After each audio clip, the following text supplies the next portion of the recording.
ธิดาราวเรือคุณตาFCค่ะถ่ายรูปด้วยกันค่ะ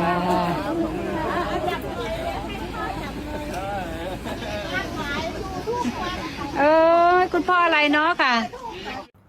ปาติโทสะออนแทนน้องทิดาเล่ามานตั้งแต่ประตูหน้าทางเข้าวัด FC แฟนคลับมาดักขอถ่ายรูปขอจับมือถือแขน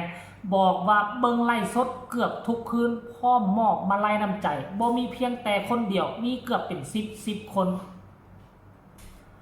สบายดี FC แฟนคลับเจบอลาวทั้งสองฝากฟังแม่น้ำของ FC แฟนคลับของน้องทิดาลาวบ่ว่าจะอยู่ทางฝั่งไทยฝั่งลาวและก็ขอทักทายสบายดี FC แฟนคลับอยู่ทั้งต่างดงต่างแดนพ่อฮักแม่ฮักคุณป้าคุณอาคุณนายอยู่แคนาดาสหรัฐอเมริกาฝรั่งเศสเบลเยียมเยอรมันรวมทั้งออสเตรเลียก็ต้องขอทักทายสบายดีกันมาณที่นี่ด้วยท่านผู้ชมเนาะมื้อเช้านี้ก็บ่ค่อยมีเห็นคลิปเคลื่อนไหวพ่อปานใดแต่ว่าตกมาช่วงแรงๆก็เห็นคลิปสั้นเล็ดลอดออกมาหลายเติบสำหรับครอบครัวศรีวิไลคอยปล่อยออกมาให้พวกเขาเห็นถึงการเคลื่อนไหวของน้องธิดาลาวเป็นระยะเนาะบอกได้เลยว่ามือนี่คักมีแต่ผู้รักผู้ใหญ่มีแต่ผู้ที่กระเป๋าตึงกระเป๋านักแจกติปให้ธิดาลาวบ้านใดห่วยมีแต่ใบสีแดงใบสีเทาขึ้นหน้ามัดทุกคนสะอ่อนคลิปบางกี้ก็เป็นคุณยายท่านหนึ่งเพลงละ1,000 คะแนนให้กับน้องธิดาลาวฮับไปเนาะแต่ว่าก่อนหน้านั้นอยู่ทางประตูเข้าวัด FC แฟนคลับถือโทรศัพท์มือถือเปิดกล้องคนละหน่วยมาขอถ่ายรูปมาขอถ่ายห้อยผู้นี่ไปผู้นั่นมาบางคนก็อาจจะบ่ฮู้จักธิดาลาวเห็นคนหุ้มตุ้มล้อมกันก็ย่างเข้ามาถามเป็นผู้ใดมาจากไสคือแต่งตัวย้อนยุคแท้บ่แม่นสาวกาลเกตออกมาจากหนังออกมาจากละครพุ่นบอกเฮ้ยทางครอบครัวศรีวิไลก็ตอบขึ้นไปแล้วอันนี้คือคนลาวเนาะสาวลาวถึงว่า2026แล้วการนุ่งถือไปวัดไปว่าเฮ็ดบุญก็ยังใส่สุดแบบนี้อยู่ซึ่งแตกต่างจากฝั่งบ้านเฮาเด้ว่าซั่นได้โอ้ FC แฟนคลับก็แม่นบ่ซั่นละแล้วเพิ่นแม่นนักฮ้องได้หั่นน่ะมาจากฝั่งลาวมามีกระแสอยู่ฝั่งไทยโอ้ยแปลกหูแปลกตาเก้าผมเบียงแพเน็บดอกไม้ประจำชาติก็คือดอกจำปาหรือว่าดอกลิลาวดีทานผู้ชม FC แฟนคลับสมัยก่อนนี่เป็นดอกไม้ห่วงห้ามเป็นดอกไม้บ่ดีส่วนใหญ่แล้วมันจะเติบใหญ่หรือว่าปลูกอยู่ทางป่าซ่าแต่ต่อมาทางพระเทพเพิ่นคันท่าจำบ่ผิดนะได้มาเปลี่ยนชื่อให้ชื่อว่าดอกลิลาวดีเนาะสมัยก่อนชื่อว่าดอกอย่างลั่นทมมันเป็นดอกไม้บ่ดีแต่บังเอิญว่าลาวเอามาเป็นดอกไม้ประจำชาติเพื่อบ่อยากให้ทางไทยทางลาวเขานั่นก็มันมีความทะเลาะวิวาทกันเรื่องดอกไม้อันนึงนี่นะแล้วก็เป็นการให้เกียรติทั้งสปป.ลาวทั้งพระเทพเพิ่นก็เลยเปลี่ยนดอกไม้ตัวนี้ให้มาเป็นดอกลีลาวดีเพื่อให้มันเป็นสิริมงคลสันนาทานผู้ชมตามที่ค่อยได้ยินดอกว่าได้ยินมาจากช่อง YouTube ช่องอื่นดอกทีวีก็เอามาออกค่อยก็เลยมาเล่าต่อให้กันฟังซึ่งเป็นดอกไม้ที่สวยงามเอามาปักใส่เก้าผมแล้วมันก็เป็นสีสันเป็นเอกลักษณ์ของเด็กน้อยผู้หญิงลาวเฮาท่านผู้ชมเนาะมี FC แฟนคลับท่านนึงเพิ่นมากับภรรยาเพิ่นใส่ชุดสีขาวมาขอถ่ายรูปเพิ่นละบอกว่าค่อยเบิ่งไล่สดของน้องธิดาลาวทุกคืนทุกม่วนทุกการไล่สดยามใดต้องมีค่อยผู้นึงที่เข้าไปเบิ่งบ่ได้เบิ่งนอนบ่หลับถ่ายรูปเรียบร้อยแล้วเพิ่นก็อยากจับมือถือแขนแต่เพิ่นเป็นผู้ชายเพิ่นอาจจะบ่กล้า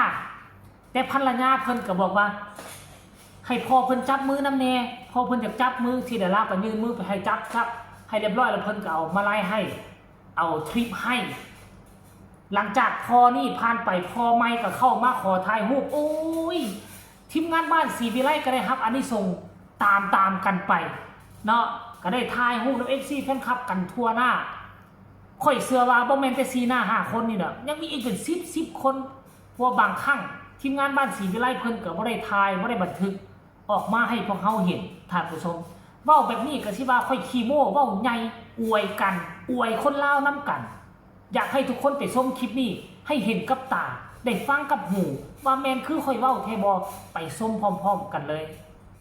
ที่ดาราวโดยคุณตา FC ค่ะถ่ายรูปด้วยกันค่ะ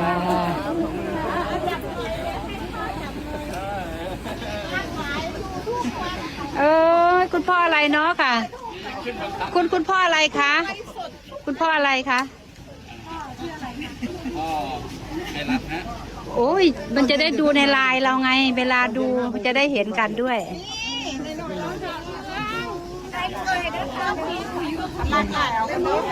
มาเลยค่ะน้องธิดาลาวมาพอดีเลยธิดาลาวมาเมื่อนี้สิแสดงยุ่น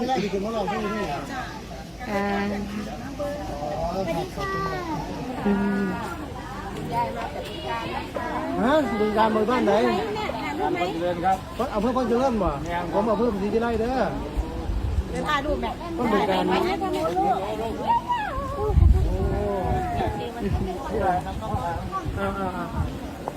ขยับมาลูกทุกคนขึ้นมาเลยฮะขยับขึ้นมาธิดาลาวเจอคุณตา FC ค่ะคุณตาคุณยาย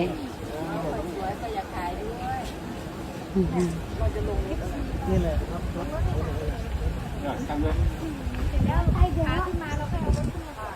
ขอบคุณค่ะขอกล้องนี้นั่นเลยเหมือนกันแม่เข้าไปถ่าย